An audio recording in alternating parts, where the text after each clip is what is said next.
दोस्तों, आज इस कहानी को 1.5 महीना बीत चुका है, लेकिन सवाल आज भी वहीं का वहीं खड़ा है। आखिर 24 साल की बबीता पांडे कहां गई? क्या वो किसी हादसे का शिकार हुई या फिर उसके रहस्यमय तरीके से गायब होने के पीछे कोई और वजह है? बबीता पांडे के रहस्यमय तरीके से गायब होने में किसका हाथ है, ये सवाल पूछा जा रहा है। ट्रैकिंग एजेंसी या फिर उसके वो दो दोस्त जो उसके साथ गए थे, जो बबीता के साथ ट्रैकिंग पर गए थे। वहीं दूसरी ओर यह भी कि अगर यह सिर्फ एक गुमशुदगी का मामला है तो फिर इतने लंबे समय बाद भी कोई ठोस सुराग क्यों नहीं मिला? अगर कोई साजिश थी तो उसका सच अब तक सामने क्यों नहीं आ पाया? इन्हीं सवालों का शोर है दोस्तों, और इस शोर कैसे सुनाई दे रहा है वो बताऊंगा आपको। नमस्कार, पहला मैं पंकज रौतेला, आप देख रहे हैं अपना उत्तराखंड न्यूज। दोस्तों, उत्तराखंड के दयारा बुग्याल ट्रैक से लापता हुई बबीता पांडे का मामला सिर्फ एक गुमशुदगी भर नहीं है, एक अनसुलझी पहेली बन गया, अनसुलझे सवालों का रहस्य बन गया। परिजनों की उम्मीदें हर गुजरते दिन के साथ टूट रही हैं, ऐसा लगता है, लेकिन कोई बयान भी नहीं, कोई प्रतिक्रिया भी नहीं, कोई रिएक्शन, कुछ भी नहीं है। जबकि पुलिस, एसडीआरएफ, एनडीआरएफ और अन्य एजेंसियों के व्यापक खोज अभियान के बावजूद अब तक कोई निर्णायक सफलता नहीं मिली। तो आखिर सवाल यही, क्या जांच सही दिशा में की गई या चल रही है? क्या ट्रैकिंग के दौरान हुई घटना की हर कड़ी को पुलिस ने खंगाल लिया है? क्या इस रहस्य से पर्दा उठ पाएगा या फिर नहीं, ये रहस्य ही रहेगा? क्यों लोग इस बात की ओर बार बार इशारा करने लगे हैं कि बबीता पांडे के गायब होने में ट्रैकिंग कराने वाले लोग और बबीता के साथ गए दोनों दोस्तों ने मिलकर खेल किया, ये कांड किया? हालांकि दोस्तों, इस पर पुलिस ने कुछ भी नहीं कहा अब तक। इतना जरूर है कि शुरुआत के दिनों में जब दोनों दोस्तों के बारे में पूछा गया था तो पुलिस से तो उन दोनों से पूछताछ करने की बात कही गई, लेकिन बस कुछ चुनिंदा सवालों के जवाब ही पुलिस को मिले थे, जो वहां दयारा के गोई कैंप और वहां कैंप कर रहे और लोग भी बता रहे थे, कॉमन बातें। लेकिन उसके बाद यानी कि बीते 1.5 महीने में बबीता पांडे की उन दोनों दोस्तों हरमनपाल और हरमनप्रीत से और क्या जानकारी जुटा पाई पुलिस बबीता पांडे के इन दोस्तों से? कोई निकाल पाई जानकारी या नहीं, इस बात को कोई नहीं जानता। क्या वो दोनों दोस्त पुलिस हिरासत में ही हैं या फिर नहीं है, इस बारे में भी कोई अपडेट नहीं है। हाँ, हाल में परिवार की तहरीर पर दोनों दोस्तों के खिलाफ पुलिस ने एक मुकदमा दर्ज किया, एक एफआईआर जरूर लिखी है, लेकिन उसके बारे में भी पुलिस की ओर से कोई आधिकारिक बयान नहीं आया। दोस्तों, आप में से कई लोगों ने बहुत सारी प्रतिक्रियाएं दी। मैंने एक खबर कल आपको दिखाई कि बबीता पांडे की खोज अब दयारा बुग्याल से निकलकर प्रदेश के बड़े बड़े अस्पतालों तक जा रही है। पुलिस अस्पतालों को खंगालेगी, वहाँ पर उनकी जो रणनीति होगी उस हिसाब से। लेकिन बहुत से लोगों ने इस बात को पूछा या कहा कि भाई उन दो दोस्तों का क्या है, उनके बारे में क्यों नहीं बताते, उनका इंटरव्यू क्यों नहीं करते, उनसे क्यों नहीं पूछा जा रहा? और सच कहूँ दोस्तों, वो दोनों के बारे में कोई जानकारी है ही नहीं। ना किसी ने उनकी शक्ल देखी, ना कोई उनसे मिला, ना उनसे किसी ने बात की। सिर्फ पुलिस और बबीता के घर वाले, शायद घर वाले भी केवल जानते ही हैं, मतलब उनके बारे में उनको उतना पहचानते ही नहीं, क्योंकि नई नई दोस्ती थी। और पुलिस सब कुछ जानती होगी।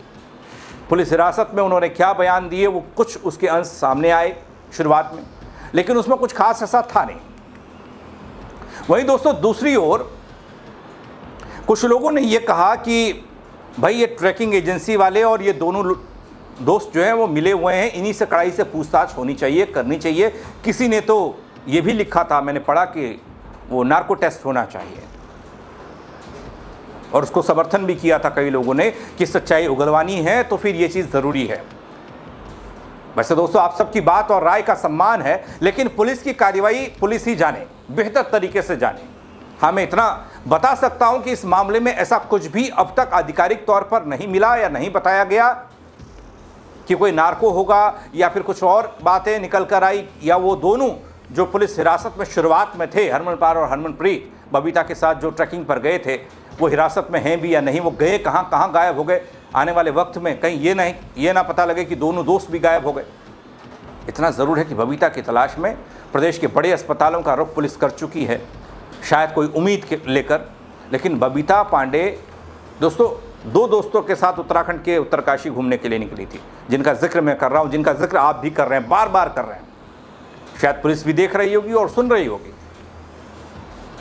एक हरपाल सिंह उत्तराखंड के ऊधम सिंह नगर का रहने वाला, और दूसरा हरमनप्रीत उत्तर प्रदेश के शाहजहांपुर का रहने वाला। तीनों ने दयारा बुग्याल ट्रैक करने का प्लान बनाया था। 29 मई की तारीख थी और रात का वक्त था जब बबीता पांडे गायब हुई। 45 दिन बीत जाने के बाद भी पुलिस, एसडीआरएफ और वन विभाग की संयुक्त टीम सर्च अभियान का ही जिक्र करती है।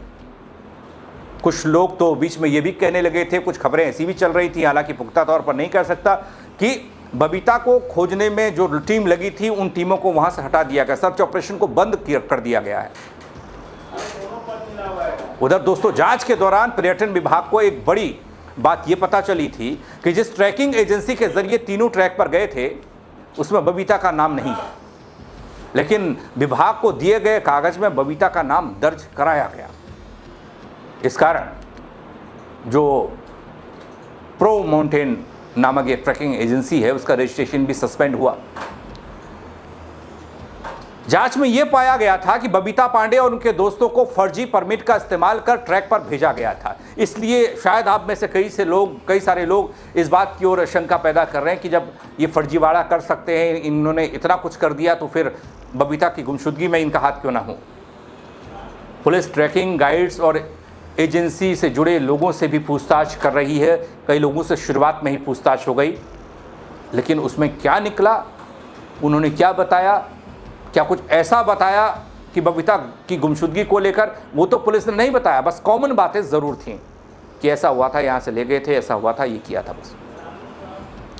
उत्तरकाशी जिला पर्यटन अधिकारी के जोशी जो कटघरे में आए, उसके बाद बात करने को तैयार नहीं। उनको कई मरतबा फ़ोन लगाया, 1-2 बार बात हुई, बोला फ़ोन के ज़रिए जो बात कर सकते हैं, बाकी जिला अधिकारी साहब बताएंगे। जांच में पता चला कि बबीता पांडे या उनके साथियों के लिए आधिकारिक जो पर्यटन पोर्टल है उत्तरकाशी का, एक्सप्लोर उत्तरकाशी के नाम से, उस पर परमिट जारी नहीं किया गया था। उन्होंने भी इस बात को माना। ट्रैकिंग एजेंसी ने बबीता पांडे और उनके दोनों दोस्तों के नाम गलत तरीके से परमिट में चस्पा करके भेज दिए। 150 ट्रैकर्स की जो लिस्ट है उसमें इनका नाम भी था। लेकिन दोस्तों आज हम 1.5 महीने बाद उसी सवाल को लेकर खड़े हैं कि बबीता पांडे की रहस्यमय तरीके से गुमशुदगी का राज आखिर है तो है क्या। जवाब मिल नहीं रहा। बबीता पांडे कहाँ गई? क्या उसके साथ कोई हादसा हुआ, या फिर इस मामले के पीछे कोई और सच्चाई छिपी है, वो सामने आ नहीं पा रही। ट्रैकिंग एजेंसी की कथित अनियमितताओं से लेकर दोस्तों से पूछताछ और दर्ज हुई एफआईआर तक कई पहलू ये जो सामने आए, इसमें बबीता की गुमशुदगी का राज नहीं था, बस कार्रवाई थी। अब तक कोई आधिकारिक निष्कर्ष सामने नहीं आया, और यही वजह है कि सोशल मीडिया पर तरह तरह की बातें भी चल रही हैं, आरोप भी लगाए जा रहे हैं, आप लोग भी कई तरह की बातें कर रहे हैं। लेकिन अब पुलिस तो अपना काम कर ही रही है, ऐसा लग रहा है, ऐसा बताया जा रहा है। इन सवालों का जवाब पुलिस ही दे सकती है, पुलिस की जांच दे सकती है, और पुलिस को मिलने वाले वो सबूत दे सकते हैं, वो तथ्य दे सकते हैं। लेकिन अब तक ऐसा कुछ ठोस मिला नहीं। बबीता का परिवार आज भी उसी उम्मीद के साथ है कि उनकी बेटी का कोई सुराग मिले, उन्हें सच का पता चले, और पूरा उत्तराखंड भी ये जानना चाहता है क्या पुलिस जांच जल्द खत्म कर इस रहस्य से पर्दा उठा पाएगी, या फिर यूं ही हम सवाल करते रहेंगे, दिन गिनते रहेंगे। आज 1.5 महीना, फिर 2 महीना। दोस्तों आप क्या कहेंगे? अपनी राय ज़रूर दीजिएगा। अगर कोई इस तरह की समझ, कोई इस तरह की चीज़ बबीता पांडे के गायब होने को लेकर आपके संज्ञान में है, या आपके मन में आ रही है, या कुछ जानते हैं कुछ, तो आप ज़रूर बताइएगा, शायद कहीं पर कोई हेल्प मिल जाए। कमेंट करिएगा दोस्तों, शेयर कीजिएगा खबर को, ताकि और लोग भी देख पाएँ, वो भी अपनी राय दे पाएँ। फेसबुक पर देख रहे हैं, फॉलो ज़रूर कर लीजिएगा। यूट्यूब पर देख रहे हैं, सब्सक्राइब नहीं किया है वो भी कर दीजिएगा। मेरे साथ जुड़ने के लिए आप सबका दगड़ियों बहुत शुक्रिया। जय उत्तराखंड।